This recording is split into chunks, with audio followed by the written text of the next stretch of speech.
Welcome along to BalloonTube again, and when I say again, if you've not, this is the first time, welcome along to BalloonTube. But if you've tuned in a few times, then welcome back. We're going to do the princess, alright? And if it was in blue, it could be Elsa perhaps, who knows. Now on this one, I've done the pinch twist for a neck from the 160 in the arms. Or the one I'm going to explain, I'm going to do the blue from the dress actually. So it's slightly different, and you might prefer one to the other, all right? And I will do a little, let's do a little zoom in there now. I'm not going to do the artwork live. That's the artwork that I've just done on it. So, no, trying to do that, too much pressure. So anyway, you need a 350, and it's about 4 fingers, between 4 and 5 fingers for the head. I'm using a blue chrome, and there's between 4 and 5 fingers uninflated. Tie these up, and I always tie them twice, so once there and twice there, and then cut off that excess as he goes to get his scissors. And oh, this one, hang on, there you go. Right. So tie those together, and you only want a 1 finger bubble for the pinch twist.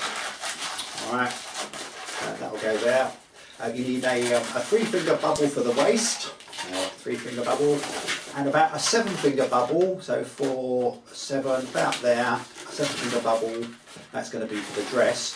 I do like to put a 1 finger pinch twist there, only because it's easier for keep attaching, because we're going to do 5 of these. Right, so measure that back up, squeeze the air along a little bit, and make sure it's about the same size. Wrap that around, and just push that through to lock it in. Squeeze the air along, and you just measure it down another 7 finger bubble. Wrap that around the pinch twist. Back up to the top, squeeze the air, another 7 finger bubble. Back down to the bottom, squeeze the air again, another 7 finger bubble. Now the bubble, I'll do another bubble on the inside that you don't see, and that's a 6 finger. So deflate the rest of the chrome, and then measure about a 6 finger bubble, deflate that, tie that in a knot, and that goes up on the inside of your 7 finger bubbles. Alright? It just brings the dress out and gives it a little bit more flow. So that gets pushed inside, tie that around, push it inside. Yeah, and there's your dress. The pinch twist, I just then also just push that inside out the way. You can't see it. Right. And it just gives that, because that 6 finger bubbles in there, it just brings it all down and gives it a little bit more shape to a dress. Right, now the hair, you need a 160. I've left about 5 fingers uninflated on this. You need 2 1 finger bubbles, and the knot goes around the second twist, and then over the top, that gives you your 2 pinch twists. Right, squeeze the air, then you're going to tie that to the top of our head, and because we want this all nice and neat, I'm going to tie this up and cut off the excess. There we go. Scissors again, and right. Now then, I don't like the hair going straight into a neck. So what we do, we bring that down to about here, and then we do a pinch twist. So just put it back to there. So on this, it's about a 6 finger bubble, 1 finger pinch twist. So this one goes to here. Then we have a 1 finger spacer bubble. You've got your 1 finger spacer bubble, and then that goes round the neck, and that, and round the pinch twist. And then her hair just slightly sits at the back, you see. Now you need another spacer bubble going back to the pinch twist at the back. A 6 finger bubble back to the top. And then I do a 5 finger bubble in the centre here. So bring that down, make it just a 5 finger bubble. It's a little bit smaller, because that then just those two 6-finger bubbles go, you know, will curve out, just it fills the space a little bit more. And he's done that, and he's just realised I forgot one step. Let's go back. You forgot there's a fold twist at the top for a hair. So squeeze the hair, and then you have about a 3-finger fold twist. All right. So you've got your two 6-finger bubbles at the. You come back up. Your 3-finger fold twist. Then your 5-finger bubble down the back. So there goes the big twist. And then I do a 4-finger bubble to the top of a dress, the bottom of her waist. So that will go around there. Then another one back up.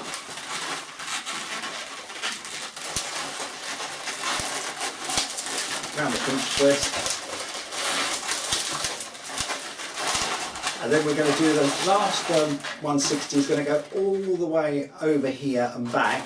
And I generally let a little bit of air out, squeeze it along, but I put too much air in. Did I say 5 fingers? You probably want to leave 7 fingers uninflated. So let me just get rid of a bit of that air, because hang on, because I want this 160 to be a little bit thinner as it comes over the top of her head.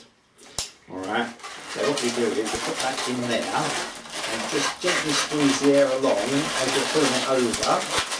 Just keep squeezing the air along as you're pulling it over. There we go. And you wrap that around the pinch twist at the back. Get rid of the rest of the 160 in your favourite method. Alright, hopefully you've got cutters or scissors. I'll get the scissors again. And oh, hang on. There we go. Right. So, here it is. Just drag them around a little bit. And no, my hair's sitting a little bit too high for me. I have to just bring it down a little bit. That's better. And right. There you go. So her hair sits nicer, I think, at the back because that space of bubbles in here. So now you can attach the arms either to the pinch twist here, or you can push them through. There is a little space here, you see. So I like to push them through that space. It gives you a little bit more. Oh, I was looking for the 160 blush. It fell on the floor. You need a 1-finger bubble. Then you need another 1-finger bubble. And a 2-finger bubble. That's going to be a hand. Alright, so the first twist goes round the, there you go, and then that bubble gets pushed through. Now you only need a 4-finger bubble, so squeeze the air, make it softer. Alright, and then you need that's going to be our arm. Give it a little bit of shape. And then that I push through this section here. And let's have a look at how to do that, so you can see that on the camera. Oh. There you go. And then pull that all the way through till you twist. And, right, there you go. And then you have another 4-finger bubble on the other side. Make sure our arms are about the same size. 2-finger bubble, 1-finger bubble. Twist these two together. Deflate the balloon, but you do need another 1-finger bubble here. So, you know, and you can get another set of arms from there. So, put a 1-finger bubble, hold on to it. You can see it there. Tie that up. Push that bubble through the hands, the 1-finger and the 2-finger, and that won't come undone. Get rid of all the excess. There you go, 1, tied it all up, 2, and because her arms, you can bring her arms forward so they do go into the pinch twist, but I like them to be just slightly back. It just gives you a little bit more flexibility with the movement and shape the arms, etc. Go. Oh, the other thing I was going to say you could do, but I've cut it off now, you can, with the excess, the balloon there, you can actually put that down here and tie it in around the waist so that it will actually and will actually hold on to a waist there. I forgot to tell you that, I cut it off, never mind. So anyway, there's our possibly Elsa, who knows, and then you do the artwork, and let me just bring the artwork in a bit so you can see. I'll do it quite slowly. There you go. Oh, look at that. A rose amongst two thorns. Alright, okay, there you go. If you could hit the subscribe button down here somewhere, that would be great. And we'll see you again on BalloonTube, hopefully. So bye for now. Bye-bye. Cheerio.